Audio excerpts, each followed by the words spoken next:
Welcome to Shift, a college admissions ACT, SAT, and CLT podcast for a changing world. I'm Tyler, the founder of Achievable, and we have affordable ACT, CLT, and SAT courses that include everything you need to ace your exam. A full textbook, tons of review questions backed by our memory enhancing algorithm, videos on key topics, a built in study planner, and full length practice exams. You can get a free trial by going to achievable.me, and if you like it, be sure to use the code podcast to get 10% off at checkout. Now, let's get started. Today we've got Casey Vaughan with Northeastern. I'd love if you could introduce yourself. Yeah, absolutely. Thanks, Tyler. Thanks for having me. Casey here. I've spent 4 years in the Air Force, and then after I got out in 2018, I came on board with Northeastern and just been focusing on the military audience. So I help military affiliated students get closer to their goals through the power of education. So I've been with the university for 7 years now. Yeah, great. So let's talk today about remote learning. And so first, let's talk a little bit about your experience with remote learning or kind of why you're a good person to talk to you about this. Sure. So my husband was stationed in Coast Guard Alameda at the time in California, and that was in 2020, kind of in the start of COVID. Mm, I had decided to pursue my doctorate of education at that time with Northeastern. And what started out as like, oh my gosh, how is this going to work with remote learning? It was awesome, honestly, to tell you the truth. I got to study at home. Everything was online on Canvas is what we had used. And the remote and hybrid learning space really underwent a huge shift in what once used to become like supplementary tools. It was being fully integrated in strategic modalities within higher education. So Canvas was what we had used, and it was really nice, honestly. Just it was a different experience than going to school in person. Before COVID, I did a graduate certificate in digital media and management and was an in-person student at Northeastern. Obviously, I was fighting traffic because it was the schools in Boston, so I would have to spend an hour and a half just to get there and then right. almost be out if I didn't get my coffee and then have to sit through a lecture for an hour and a half, which was awesome, just a different experience, and maybe would have been nicer if I didn't have to sit through that traffic. So online learning was awesome, right? Because I did not have to spend that time traveling to the university. It felt like the university came directly to me in my living room, in my home, and it was truly an awesome experience. That's great. Well, and I mean, there's so many advantages to working remote, for instance, right? Like, I mean, my company, we are all fully remote and it lets us live in places that are not super expensive urban centers, right? Mhm. But I'm curious, what are the advantages of remote learning and how do you see remote learning being relevant in today's world? Yeah, that's a good question. I think, I mean, ever since COVID, we've all had to undergo this shift, whether we were prepared for it, ready for it, mentally, spiritually, physically. It's here. And I think remote work and learning is here to stay. We've seen that if remote learning is done right, the key factor isn't really the format, it's the Hmm. quality of the instruction and the support. So, I don't know. I think that remote learning has definitely changed the game. You can now be anywhere in the world. You can spend that time that you would have been spending traveling, like I've said, and you can spend that extra time reading an extra chapter in your textbook or whatever learning material. You can spend that hour talking and collaborating with a fellow classmate about maybe his or her project and maybe about what your project should be. I know my dissertation has changed or did change 2 or 3 times before I finally nailed it. And it wasn't solely my own decision making coming to that realization. It was speaking with faculty, it was speaking with my fellow classmates to really hone in on those decisions. So it was really that extra time that I had to give to more connecting with students. And I think with Mhm. remote learning, people are under this misconception that you don't get to connect as much. It Mhm. certainly can be if you're not going above and beyond to connect with your fellow classmates, but the Right. opportunity is there, the platform is there. You just have to use it and take advantage of it. Yeah, and that was going to be my next kind of like talking point was what are the common misconceptions about remote learning? I feel like there's a lot that people kind of assume, like you said, maybe assuming that they're not going to connect with their classmates or assuming that that's going to be lower quality, right? What are some of those misconceptions and what do you have to say about them? Yeah, definitely. I hear all of the time in the field as I speak with students about the opportunity of remote learning. They always ask me about the quality. And I always can say it's the same faculty members. So it's the same faculty members that are teaching on ground classes as they are in person. It's the same curriculum. It is the same academic rigor, if you will. And it's the same degree at the end of the day. So that's usually the biggest misconception that I see is the quality. And then the other one is the connection piece. And the platform is usually universities use Canvas or Blackboard. So you can see who's all registered in the class and you can email them, you can call them, you can FaceTime, you can Teams, you can, I mean, the list is endless. So you can connect with them just as you would any other person. See other misconceptions, cost sometimes. Different universities and programs within the universities will have different cost structures. So that's Hmm. definitely something you want to keep in mind too. Like, Not so you, really a the myth, misconception is that remote learning is cheaper than it really is, or the misconception is that it's right? more expensive than it really is? Cheaper. So every program is it cost a different tuition bill, if you will. So it's not to say that it's cheaper because it's online. There's different programs out there that Like you just said, it's the cost it. same professors, right? Right. Yeah. Well, and I mean, how has this shifted since COVID also? Like, I assume that remote learning is probably a lot more common than it was before COVID, but has it changed like the cost or has it changed the quality of the delivery if people have gotten more used to it? What are the ways that it's changed? Yeah, so a lot of people who were not comfortable with remote learning, I think have now become comfortable. This is now part of our lives, and they're seeing that they can do more in less time, more efficient. So now I see this trend of everyone taking light to it. And I think remote learners sometimes often struggle at first with time management, self-discipline, and feelings of isolation, like we've talked about with the connection points. I know these are real challenges, especially for adult learners who are juggling, their careers and families.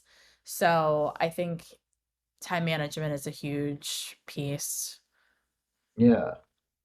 Yeah, and I mean, I also think people are just more used to the idea of taking Zoom seriously, for lack of a better word, right? Like actually like doing real things over the internet. Mhm. I mean, that No, does bring yeah. up like a good thing, and I think you mentioned time, right? But I mean, what are the challenges that students face in with remote learning, or what are the main things that people need to be aware of and account for? And you mentioned time, so how is managing time around remote learning any different than classroom learning? Yeah, so I mean, it's basically the same. The only difference is like you're obviously connecting online. So you need to make sure that you have Wi-Fi access. You need to make sure that you are connecting, they call it discussion board posts. So that is equivalent to your participation in the class. So if the professor, for instance, is not seeing you raise your hand or collaborate and contribute to the class in person, then your participation grade will be lowered, right? So Mm, online, that is on the discussion board. You need to be active on the discussion board. So usually At Northeastern, when I was a student there, we had to do an initial post by Wednesday, and then you had until Sunday to respond to 2 people, and that was part of your participation grade for that given quarter in class. The Yeah, same so some idea, but people it just looks a little different, right? Mhm. Well, and I think there is something else to be said about the fact that for some people, it's a lot easier to do it live. Like if you're in class and you're sitting there anyway, responding to the teacher is not that big of a deal. But if you have to remember it almost as like a homework assignment for later, maybe it's harder to do it. Mm, mhm. Yeah, it depends on the classes too. So I've taken some remote courses where they are asynchronous in that it's exactly what we were talking about, where you have until Wednesday to do your initial post and then Sunday to do your replies. So you kind of forget the conversation in between Wednesday and Sunday. But there are some synchronous classes that you can take that many universities offer. And that one would look like a professor saying, okay, we're going to meet every Tuesday night virtually, and it'll be a place where I can host it virtually. You'll see the lecture live, and you'll be able to put in the chat any questions that you have, and then I'll get to the chat and we'll have an open discussion about it. And so that is very much like doing it live in person in the same classroom at the university. Hmm. Yeah, so then I am curious, what are the other challenges that students face, right? Do you feel like motivation or engagement is an issue with online learning, and how do you guys tackle that? Yeah, I think one Or is it thing that not, right? You can challenge me on these things, right? Yeah, I think one thing I personally was challenged with was the writing piece. So obviously working on a doctorate, there was a lot of writing in the dissertation. So when I got into the dissertation phase, if you were in person going to school, you could go to the library and you would have access to the librarians who are very smart. They know exactly where things are. They know even if you ask them for writing help, they can articulate it better, is what it seemed like. So I think that was one thing that I missed out on when I was in my dissertation writing is I didn't have that one-on-one ability to go into the library and have that authentic traditional experience. Hmm. However, because of COVID and with this whole shift of remote learning, you now can book appointments with them. So it comes down to just time management and not being able to like off of the cuff without an appointment walk into your local library and have these discussions. It's something that again, time management, you need to allot specific time and show up virtually for. Hmm. Well, and I think, like you said, it kind of takes a little bit more planning and forethought, right? Yeah, and that was definitely one thing. I just like in my undergrad, I would just show up at the library and and be taken care of. I didn't have to make any appointments. And then with this whole shift with remote learning, there was now, time management skills were being challenged and in a good way because when you get into the work center, it's all about time management, managing your calendar, our basics, and it's just preparing you for later to come. Yeah. Then my next question on that is basically like right now, I feel like what's been going on, and correct me if I'm wrong, is that a lot of this sort of added organization that's been needed is falling on the students.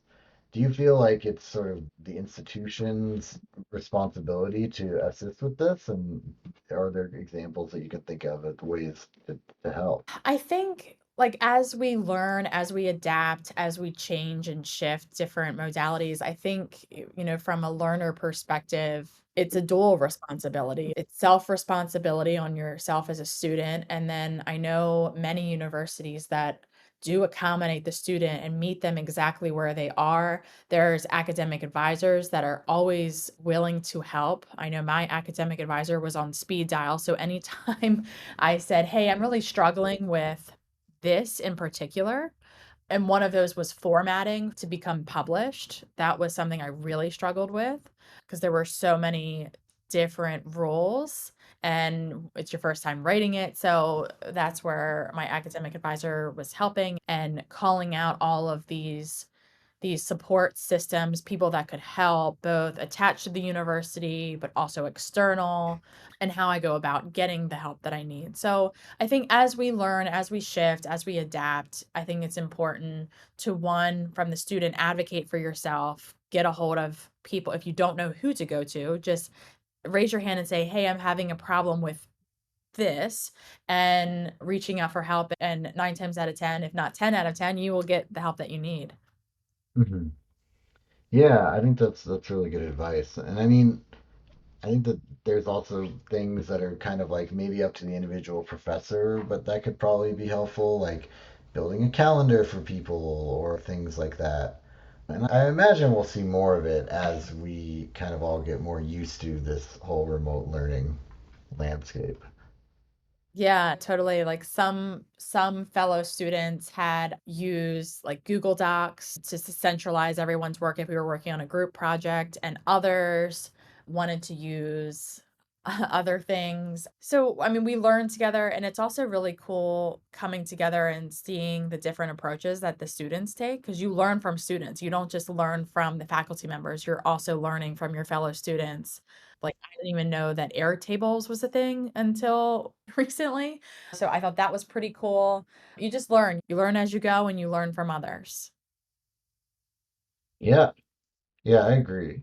I also think that, there are a lot of benefits, right? And I think we talked a little bit about flexibility, being able to balance work and school, not having to commute.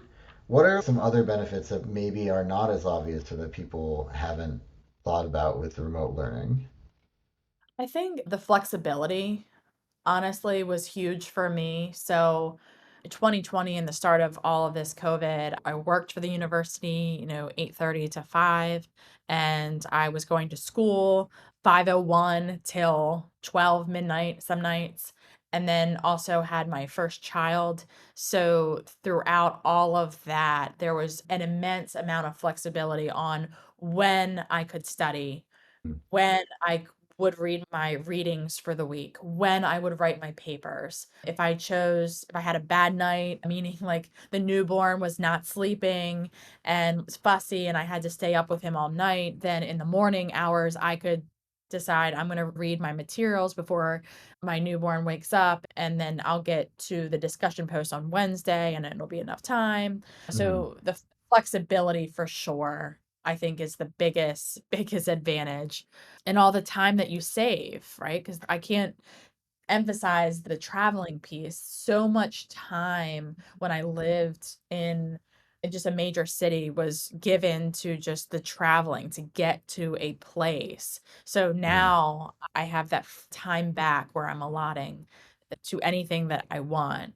So it's an opportunity to be more efficient, but you're learning that time management piece, right? So managing your calendar better. One thing that I'm also learning in remote learning and everything is like your bookings link, right? For, fellow students, like booking times with you to connect on a group project or anything. Like there are so many different things to keep in mind, like buffer times, right, between meetings and to give yourself extra 10 minutes.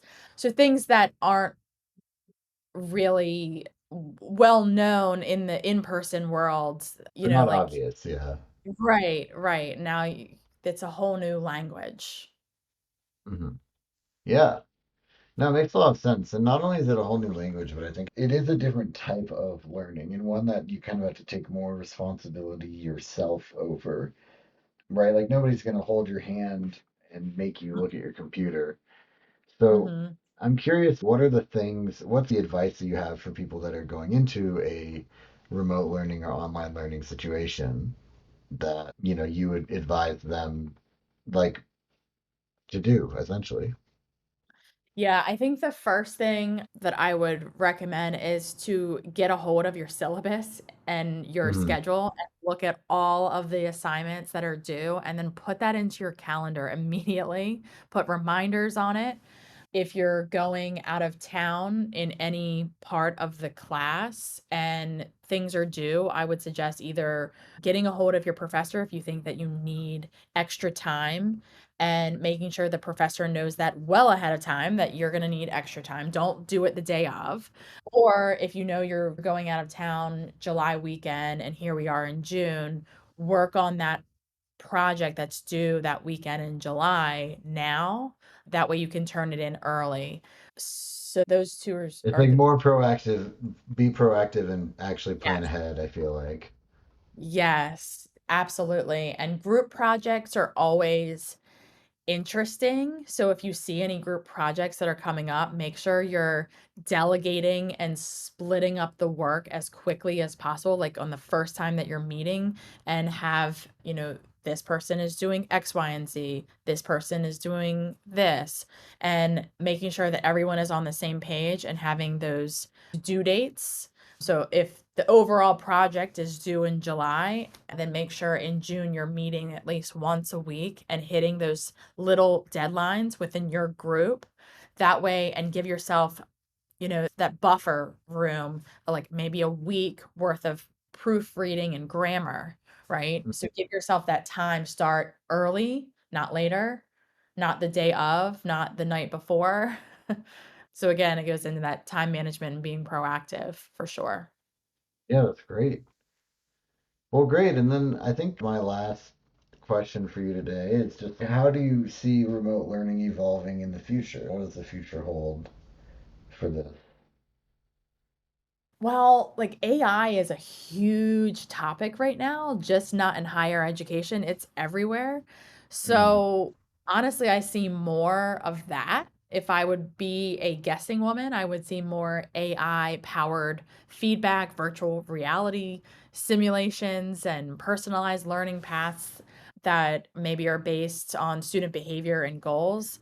I'm really excited about the future. Just, AI can be scary or it can be like, wow, this is really innovative and this is how we really progress into our future. So it would be, I know that virtual reality has been around for a long while, but how we actually apply that in the classroom setting might be interesting and I think would be very futuristic and definitely something that we could do if we're not already doing it. As a recruiter for a university, we did have at one time virtual reality headsets that we would bring on to different conferences. And if someone was interested in seeing our Charlotte campus or our Arlington campus, we had virtual tours set up on that virtual reality that they could go in and they could see and actually experience the campus. And they're nowhere near that campus, right? So I feel like more of that, if it's not already implemented, which I know in some classes it is, I see more of that coming to fruition in our higher education space. Yeah, that's great. Well, any parting thoughts here as we wrap up this conversation? No, I think we've covered it, Tyler. I think if anyone's interested in remote learning, don't be afraid of it, embrace it. It's been a great opportunity for me in my life, being a military spouse, moving every 2 years, having little ones. So the flexibility is there. And, remote learning has really opened up the gates for anyone with a willingness to learn, regardless of wherever you're at, as long as you have Wi Fi. Yeah, that's always important. Wi-Fi. Great. Well, thanks so much. This has been Shift, a college admissions podcast for the changing world, hosted by Tyler from Achievable with Casey from Northeastern. And you can get a free trial of Achievable's ACT and CLT courses at achievable.me and use the code podcast to get 10% off at checkout.